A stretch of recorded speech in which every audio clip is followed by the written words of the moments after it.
1.7a, Symmetry and Transformations, page 146 in college algebra. This will probably take several short videos, so we'll start with 1.7a. First thing we're going to do in this particular video is the idea of symmetry.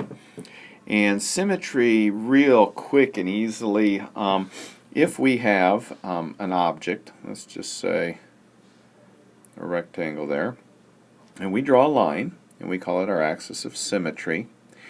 If the same thing over here is over here, then it's symmetrical across the axis of symmetry. So, for example, if we were to take this half here and fold it across this line, would it cover exactly this rectangle over here? If it would, then it's symmetrical. If, for example, we had an object that looked like just even a triangle, and we drew our axis of symmetry right there, then when we fold this piece over this piece, they don't line up exactly, so therefore this triangle is not symmetrical across the with respect to that particular axis. Alright, so what we're doing here is looking at some equations. So let me put a couple pictures on here for you. So a couple things to notice in this graph here on the left hand side. One is the axis of symmetry is the x-axis here. Okay, so it's symmetric with respect to the x-axis because we're the same number of points up here as we are to get down here. So notice what happens. Our x, do this in blue here, our x is the same for both this point and this point. Notice the y values. The y's are the same number, but they're opposite in sign. So, when the x's are the same number and the y values are opposites, then the figure is symmetrical with respect to the x-axis. Now if you look over here at the right-hand graph, see if we can move this over here a little bit, notice that the points that we're looking at here, let's look at negative 3, 4, and 3, 4. Notice our y values are the same, and this time our x values are opposite in sign, and it is symmetric with respect to the y-axis there. So, if the x values are opposites, then it's going to be symmetrical with respect to the y-axis. There's also a symmetrical aspect with respect to the origin. And that means that if we were to take an object, and let me just draw it on this picture we have here, I'll do it in blue here. Let's say that I had an object that looked like this. Now, with respect to the origin, if I were to take and turn this 180 degrees so that this point here, this vertex here, would rotate 180 degrees, and each one of these points rotated 180 degrees, and that one rotated. If this object then, once I rotated the whole thing 180 degrees, if it laid on itself again, then it would be symmetrical with respect to the origin. So we've got symmetrical with respect to the x and y axis, and now also the origin. So this is example 1 on page 148. Now there's some tests of symmetry that are at the top of 148 that probably be a good idea to write those down. When you're given an equation, like I have up there, y equals x squared plus 2, and I want to test for symmetry with respect to the x-axis, the y-axis, and the origin, this is how you do it.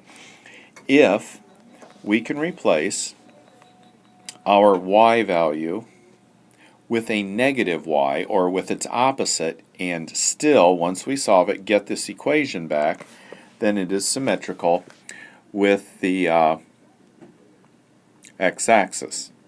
So let's try it. Let's put a negative y in here and say that that is equal to x squared plus 2. So all I did was put a different sign in here for the y. And then if I were to make this y equals, I get a negative x squared plus 2, and distribute that negative. And when I'm done, is that equal to that? No, it's not. So that means it's not symmetrical with respect to the y or the x-axis. Now let's look and see if it's symmetrical with the y-axis. So what we're going to do is, instead of changing the y to a negative, we're going to change the x to a negative. So y equals negative x.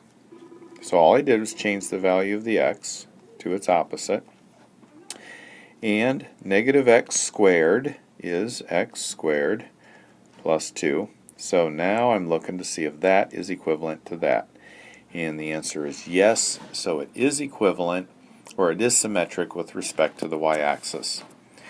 In order to find out if it's symmetrical with respect to the origin, we change both the x and the y of this equation here to their opposites. So let's do that here in red. Negative y equals negative x, quantity squared, plus 2. So we get negative y equals x squared plus 2, and we get rid of that negative in front of the y, and that is not equal to that, so therefore it is not symmetric with respect to the origin. And if you look at the graph on page 148, it shows a picture of what we're looking at. So here's the graph. So notice that it is symmetrical across the y-axis. Same distance here as it is here. Notice it's not symmetrical across the x-axis. I mean, there's nothing over here at all, so obviously it didn't reflect across there.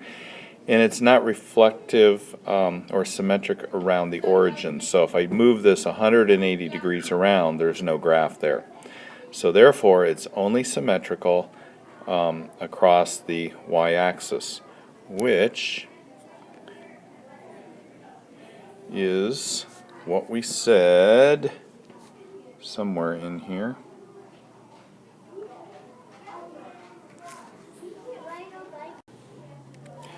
Right here. Okay, so we did say that it was reflective across the y-axis. So we put a negative x in for our x, and oh, this was for reflection across the origin because I made this negative and that negative. So maybe, oh, right up here. This was reflective across the y-axis, where we changed the x to a negative to see if this equation was going to be the same as this one, and here's the graph. It is, so therefore it reflects across the y-axis. So let's look and see. This is example 2. Let's see if it's reflective or symmetrical with respect to the x, y, and origin. So again, to find out if it's symmetrical with the x-axis, we replace... Okay, so I was interrupted there. Let's see if we can do this again.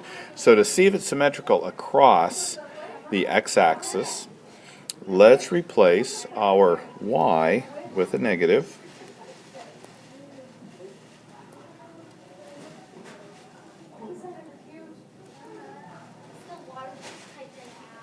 Okay, so that gives me x squared, and negative y to the 4th power, we'll make it a positive y to the 4th power, equals 5. So that is equal to that, so therefore it's symmetrical. So let's see if it's symmetrical with respect to the y-axis.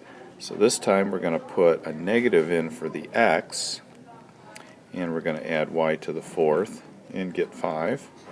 And this will be x squared plus y to the 4th equals 5. So it is symmetrical with respect to the y-axis because it gives us that. Now let's try the origin. So we're going to check. We're going to put negative x in for x, and we're going to put negative y in for y. And when we square the negative x, we get x squared. When we take the fourth of the negative y, we get a positive. And we get, again, the same problem that we did up here, so that means that it is symmetrical with respect to the origin. So as we continue this video, we'll get to even and odd functions and transformations of functions and lots of other stuff. So we've got a few videos yet to go.